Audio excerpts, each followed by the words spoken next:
a suit and tie and get your hair cut way up high. Get yourself a lawyer, son. You're gonna need a real good one. Oh, those crunchy guitars for the last time this year. What a shame. But David Whiting will return in 2022. Oh, hang on.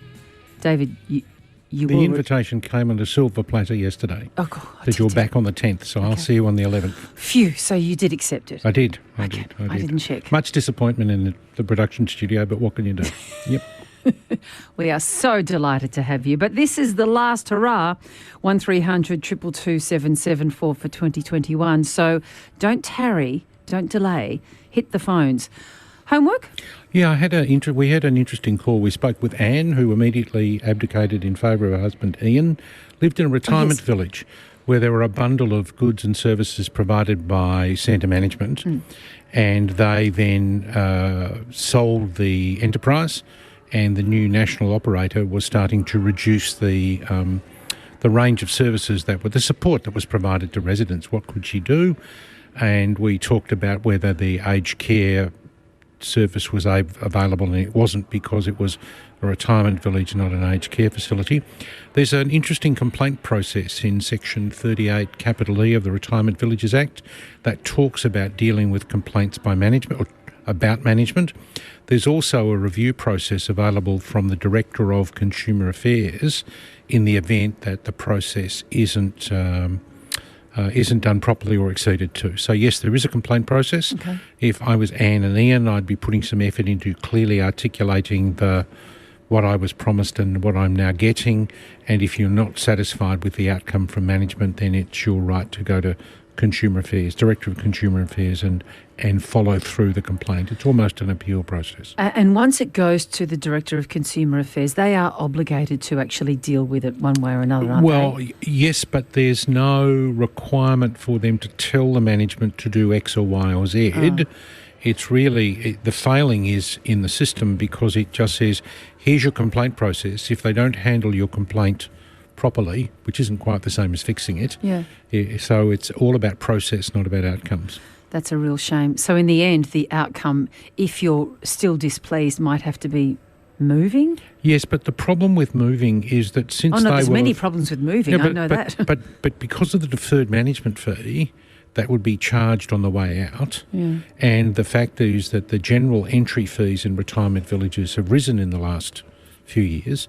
The chances of getting something comparable are just much, much harder. So I would be suggesting that their claim for compensation ought to be the cost of bringing in those services from someone else. Okay, 1300 222 774. You've got an important law in Mexico to talk about. Well, we've spent the last few years, the community spent a lot of time talking about self-identity and our obligation to respect people's decisions to identify in a particular way. Yeah. In 2018, there was a German who made an appeal to the European Court of Human Rights because he wanted to reduce his age by 20 years to join a dating app. So he wanted to represent himself as 20 years younger, and the European Court of Human Rights said, look, thank you, but no thank you. But in Mexico, the Supreme Court in Mexico has actually recently handed down a judgment that says, as part of self-identity, you can have whatever age you want to have. Oh, really? So, yes. Where does this stop? So can I decide that I'm 37? You could. You might have to move to Mexico, but yes. I'm 37. Okay. And anyone wants to argue with that is on their own. One of your producers wanted to go and put her age to 14 so she could get child tickets to events, and I pointed out that the alcohol consumption would then be a problem. So it's a trade-off. One of my producers would get away with calling herself 14, I have to say, and we know which one that is. No, because she's young and charming is what I mean. The look, oh my goodness. Oh, they're all so jumpy today. I haven't given them any Christmas presents yet. I'm sort of, treating them mean to keep them Well, you've got till Friday to go out and buy them, yes. But I can feel the resentment rising. Yep. It's like, where's the payoff? Let's see. Sue in Footscray, good morning. Go ahead. Hello. Hello. Thanks for taking... Hello. Can you hear me? Go right ahead, Sue. You're on the air. Okay. Thanks for taking my call. I've tried to get through before but failed. So, yes, I'm happy. Okay, so my son was charged with a crime. We went to court. He was found. He wasn't given a conviction. It was given a no conviction, and the judge made a point of saying, "I do not want this to impact on your future. I'm not giving you a conviction because I want you to have it. I can see you're a good person. I can see you've got a lot of people behind you supporting you.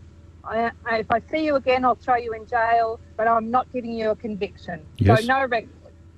So No. Just no conviction. yeah, In order okay. to get to where the magistrate got to, Hang on, let David speak. Go there ahead. needed to be a finding of guilt. So the magistrate needed to be established that there's a couple of options. In order to get to where you're talking about, there was a finding of guilt. And so many people now, and that will be recorded too. The fact that there was no conviction will also be recorded. Yep. There could have been a diversion notice, but there wasn't.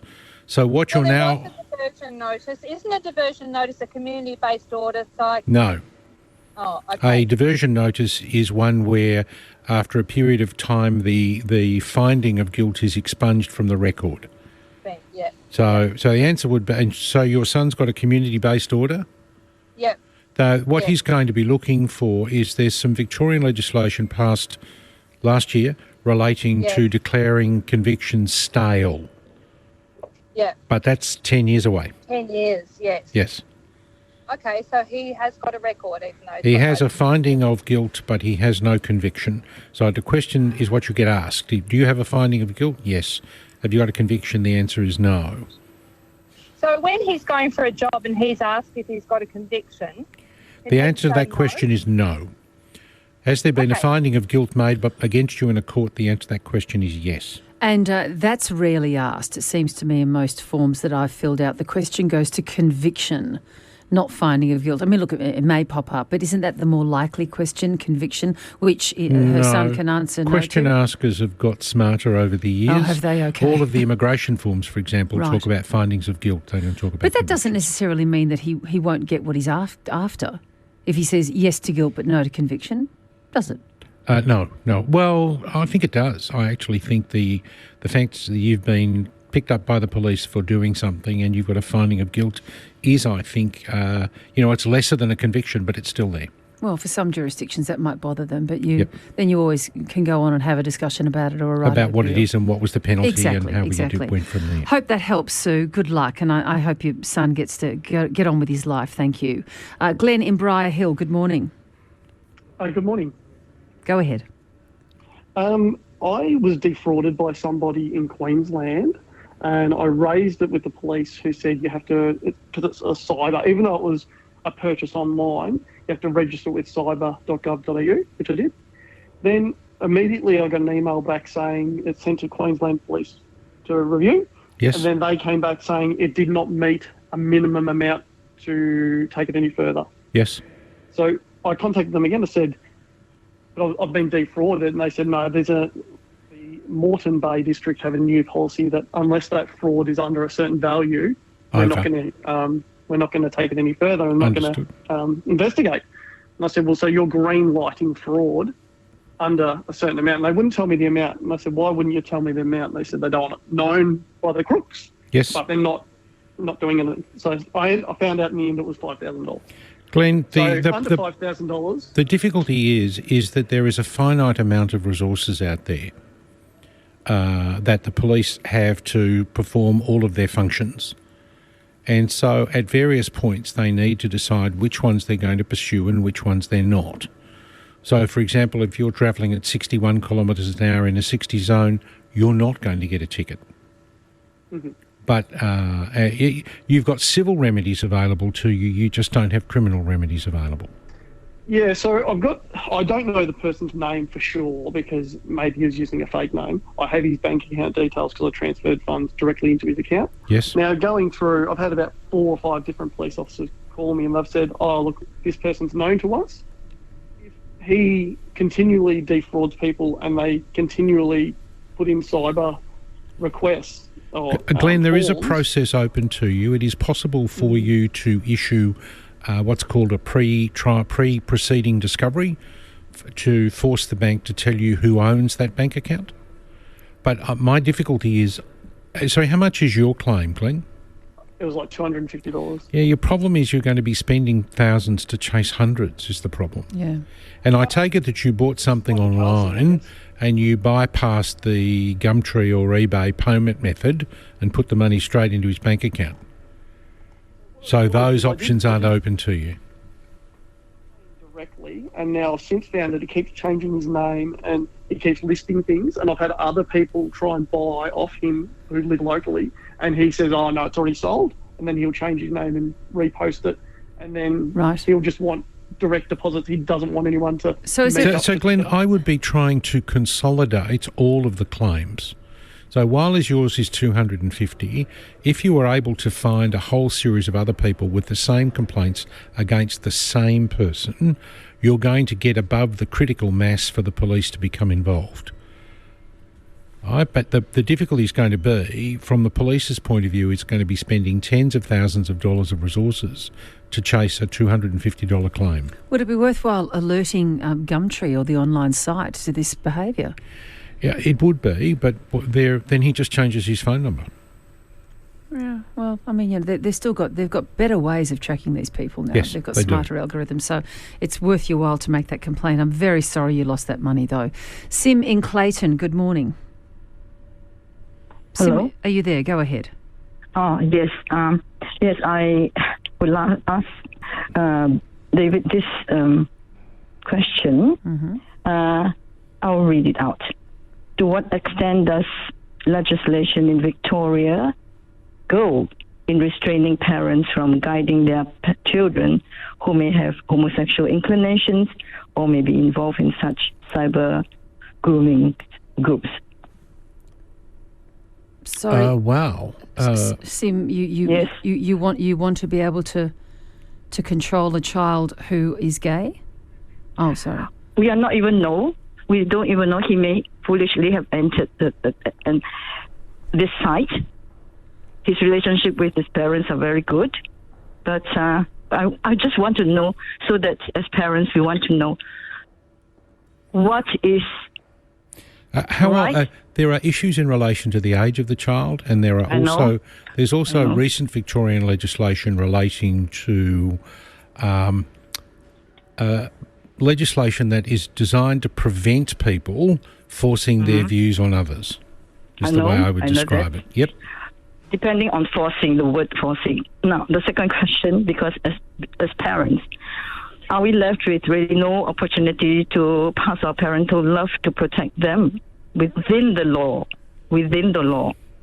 Well, provided you do with it within the law, the answer is yes, you do have those rights. The question is we're having, if you like, a very abstract discussion about what is a very complex and personal problem. But it's actually not complex at all, David, because it is being exercised.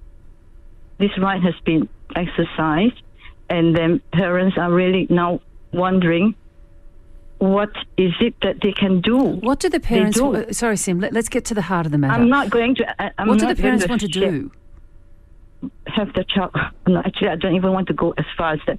But I just want to know to what extent can we as parents be restrained from guiding our children? When you say guiding children, Sim, do you say that when the child... And we need to establish the age here.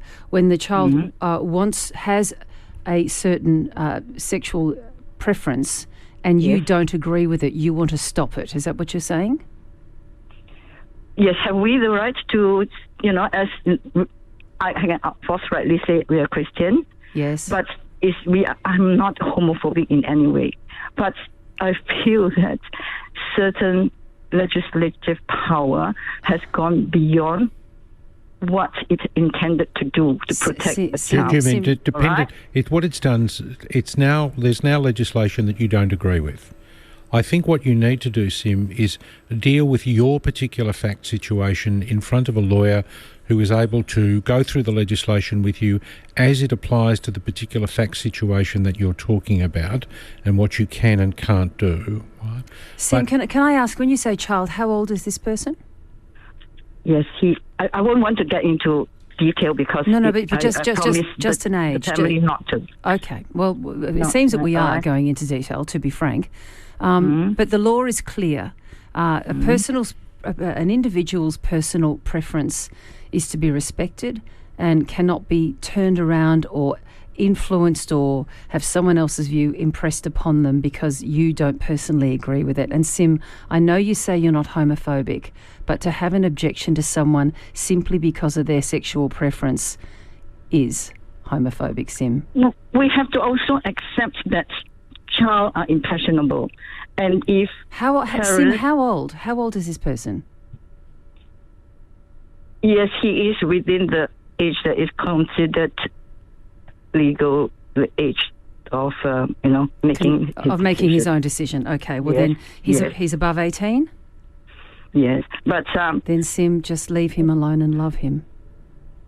I know they are loving him, but it's more serious than that.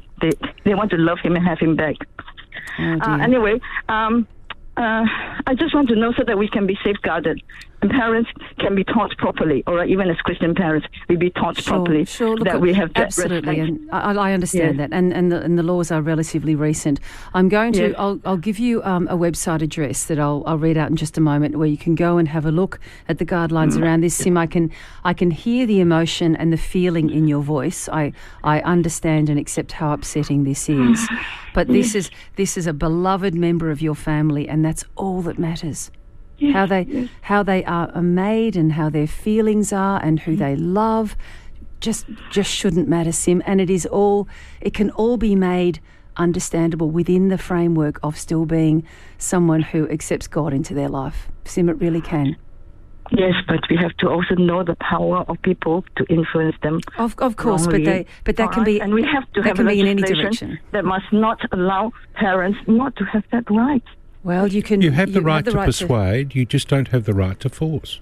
Well, the persuading is a problematic thing as well, actually, under the legislation, so I don't know about that. You have the right to love. You do. To love and support and to listen and to hear and to communicate. I'll get the website for you. I was actually only speaking to the Human Rights Commissioner, Ro Allen, about this relatively new legislation the other day. So I'll give the website address in just a moment, and that might be a place that you can go to. Elle in Golden Square, good morning. Oh, hello. Good morning to you both, and thank you for taking my call. We recently discovered a serious rising damp in the garage wall, which is actually forms part of the boundary between my home and the neighbour's home. We peeked over the fence to find that there's a number of bricked-up garden beds that have been built around the garage wall.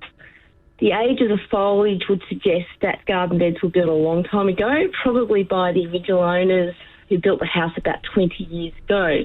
The property has changed hands about 4 times since then. So obviously the rising damp issue needs to be fixed. To do that, we would need to get into their property, but also just wondering whose responsibility the cost of all of that is and how we would go about it, please. Elle, I think you'll find that the seeping water, so it's effectively a fence, but it's your boundary wall, isn't it? Yes. So the boundary of the wall is their face of your brick wall. Yes. So the problem is they're escaping water from their raised garden bed through your wall. So you might have neighbours next door who are watering it more thoroughly than their predecessors. And as a result, the raised water is coming through above the damp course in your brick wall. Yep. That's right, yes. Yes. Yes. So you do have the right to... my first view would be the cheapest way to do it would be talk to the neighbours and see how we can fix this. But in the event that you can't get that, it is possible for you to make an application to a magistrate's court to restrain the if you like, the leakage of water from their property onto yours. Because the wall is yours, it's water escaping from their property into your wall. But I do think that by the time you start working out what that injunction's going to cost you, replacing the damp course and making it perhaps a couple of levels higher might end up being a significantly cheaper outcome. Mm-hmm. All right, okay, that's great. All right, so we'll approach the neighbours first, and if not have any luck there, then the other option is to... The Magistrates Court, but one of the things, well, I would have thought a shovel and perhaps an extra layer of bricks might be a way of putting in some waterproof membrane between their garden bed and your wall as being significantly cheaper than a lawyer. And they could cover that cost themselves. I mean, that's their responsibility it's a working to cover day. that. Yeah, exactly. Yeah. Surely that can be done between you. Good luck. I hope it works out. Frank in Frankston, what's going on? How can we help? Hello, Frank, are you there? Oh, yes, I am. Good morning, Virginia. Good morning, David. Thank you for taking my call. I'm inquiring of David of what I need to do to get letters of administration granted against a deceased friend of mine who was a friend of mine for 30 years. He has no living relatives of parents, uncles, aunties, cousins, brothers or sisters, or next of kin. Frank, here's the deal, right? Yep. If he doesn't have parents, grandparents, children, grandchildren, uncles, aunts, or first cousins, then whatever he leaves belongs to the state government. All right? And that's it, end of story. That's the end of story. So you contact state trustees, you tell them who he was, where he lived, where he died, and they will take over administration of the estate. They will apply for letters of administration, and they will give the value. They'll collect his assets, and they will give the money to the state government. So if he's got no, if he's got no parents or grandparents, children or grandchildren or great grandchildren, no uncles and aunts, and no first cousins, the government gets the lot.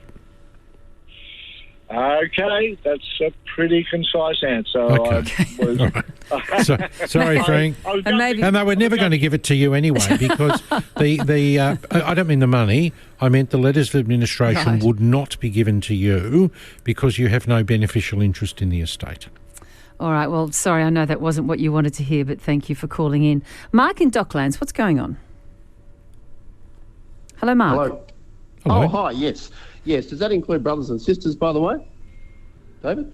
Oh, yes, sorry, yes, brother. Oh, whoops, sorry for Frank in Frankston. Yes, it does include brothers and sisters, yes. They're two for the price of one on this call, thank you. Okay, thank you. All right, Mark, what's your question? On the 6th of January 2019, the MFB attended my office in Docklands, apparently, to a false alarm. And I've got a bill from the body corporate. I got a bill back in 2020 from the body corporate for $2,256 to cover that. And at the time I disputed it and wrote to them and said, A, it was a Sunday, B, it was Christmas. We don't operate on a Sunday. There was no one there. It wasn't us. Obviously someone's given the MFB the wrong apartment number or unit number. They went very quiet. When I got the AGM notes last week, it talks about essential service measures and all owners, and that they're putting a motion where they can charge for these MFB false alarms. And they've also just sent me the bill again yesterday, overnight. Yes. So I'm just wondering what I can do. Well, I would start with the MFB. Yeah, well, because if you've gone to the body corporate and said the owners corporation says it's not me because I wasn't here. Yeah. What you really want to do is find out from the MFB is how did they know it was your apartment or your office in order to serve the notice? Well, the best I can get from them is that someone told them. When they arrived, someone told them. Because on the invoice, I've got their invoice to the body corporate, there is no mention of my apartment number. None. Yes. Just the address. Yep. Just the street address. So, I don't know what to do. Can I take it to VCAT? Sure, and you'll be old before you get heard, but yes, you would take it to VCAT for a declaration you didn't know the money. And if they've put a motion forward at this AGM and it's been passed, is it retrospective? Well, I think I think that the answer would be no, it wouldn't be, but I do think that even the passing of the motion doesn't of itself make you liable, because they still need to prove that it is the unit that it's the unit for which they're seeking payment. So if it happened on the 6th of January next year, then they will have exactly the same issue as they've got today. How can they prove on the balance of probabilities that it was your unit? But I would be going back to the MFB because presumably they must have got to a particular unit in order to stop the alarm. Yes. But they don't have keys to my unit. No, but they must have got somewhere close to it. And you know, that may well be that the Owners Corporation has software or a computer system that will enable them to tell which unit the alarm went from. Okay. Well, I'll go to the MFB first and then ask the body corporate if they can provide me with some evidence as to the fact that it was your unit, yes. Good-o. David, it's been, as ever, and for many, many years now, just wonderful to have you dispensing such valuable and cost-free legal advice. So thank you for all that you do. Thank you. And we'll see you next year. Have a lovely break. Will do, you too. Okay, thanks so much. David Whiting, who's returning next year at this time every Tuesday in order to answer some legal questions for you.